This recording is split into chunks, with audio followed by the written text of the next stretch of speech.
Codou Diène nekk coordonnatrice du mouvement politique Pas la Famille. En fait idée bi lu simple la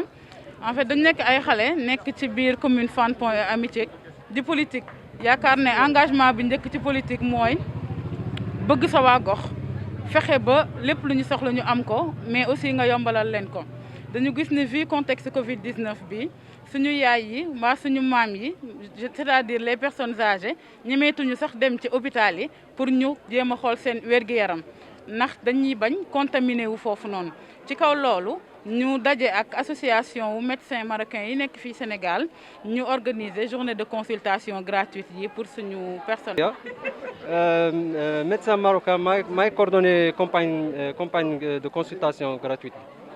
waaw initiative yi ñu organisé dañoo xool dañu gis ci quartier bi am na ay mag yu bëri ñu dem hôpital ci période Covid bi moo tax dañu organiser manifestation bi pour accompagner leen consulter leen ko mënul sax ñëw ci structure bi mën nañ dem seen kër xool leen foofu léegi ko soxla dem hôpital après mën nañ ko accompagner ba mu am suivi normal incha allah.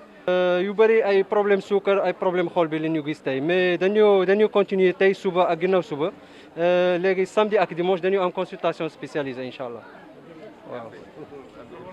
D'abord damay remercier ñu organiser activité bu mel ni nga xam ne association la ñu ànd ak seen maire ànd ak également l'association des médecins marocains au niveau du Sénégal muy activité bu am solo pour ñun parce que dafa tombeek aujourd'hui ñu relancer les autres programmes de santé prioritaires parce que boo xoolee pandémie bi ba mu commencé ba léegi structure yëpp malades yi dañoo ragaloon a ñëw et boo xoolee message yu ñuy véhiculé ci pandémie bi dañuy wax mag ñi wala ñu am comorbidité moom la feebar bi gën a yeb moo tax mag ñi dañoo doon hôpitaux yi et souvent mag ñi nag ils sont suivis pour des maladies chroniques et qui non transmissibles te nous au niveau de notre district am nañ programme bu yaatu sur la lutte contre les maladies non transmissibles ñu ànd ci un partenaire privilégié Intra Health ñu war a dérouler activités yu bëri surtout par rapport à l'hypertension artérielle donc activité bi day nekk pour ñun un déclic pour relancer toutes les activités de ce programme santé prioritaire dañuy dund ak moom dañuy def lu ñu waroon def yëpp mais jël suñu mesure pour maytu ko moo tax ba may dugg si fii j'étais vraiment heureux ci salle d'attente bi patients yi ñu ngi toog di xaar seen tour pour ñu consulter leen waaye patient bu nekk dandu na ak moromam presque 1 mètre à 2 mètres te ñëpp solo nañ masque c'est important. waaw li ñu nar a def moom depuis que monsieur le président de la république dindi li nga xamante ne moom mooy état d'urgence bi parce que si réew mi tollu woon na foo xamante ne économie baa ngi doon waaj a suux bu baax donc il fallait prendre des mesures depuis lors président dindi ko wax il faut qu'on apprenne à vivre avec le virus depuis ce jour on a senti un relâchement ñu sentir ne relâchement am na nit ñi bàyyeeku nañu ñii naan gëmuñu feebar bi ñii naan politique la ñii naan feebar bi amul alors que chaque jour ñu dégg situation wu ministère lu muy joxe chaque jour ñu dégg ay nit yu faatu ndax Covid bi donc je pense que jot na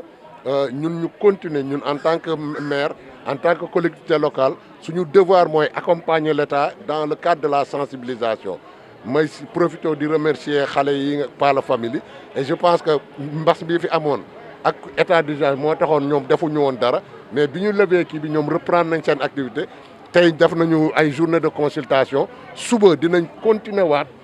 sensibilisation bi dem si nit ñi dem si grand place yi waxtaan ak nit ñi xamal leen ne feebar bi am na nit ñi nañuy respecter distance yi nañuy sol seeni masque parce que loolu rek moo ñu si mën a génn pour sinon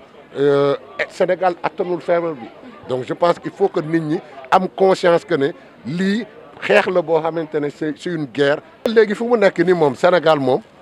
masque yi nit ñi takkatuñ ko parce que dañuy daw jàngoro bi dañ koy takk tout simplement parce que police la na si ñëpp dox na si ñëpp wax parce que feebar bi Sénégal attanu ko ndegam pays développé ñoo ko attanul asama ñun suñu réew mi attanuñ ko donc respecter consignes yi nga xamante ne médecins yi wax nañ ko respecter sur les distanciations respecter le port des masques loolu moo ñu mun a dimbali ba ñu xeex ak mbas bi ba dindi ko fi mu jóge fii ak jàmm. merci.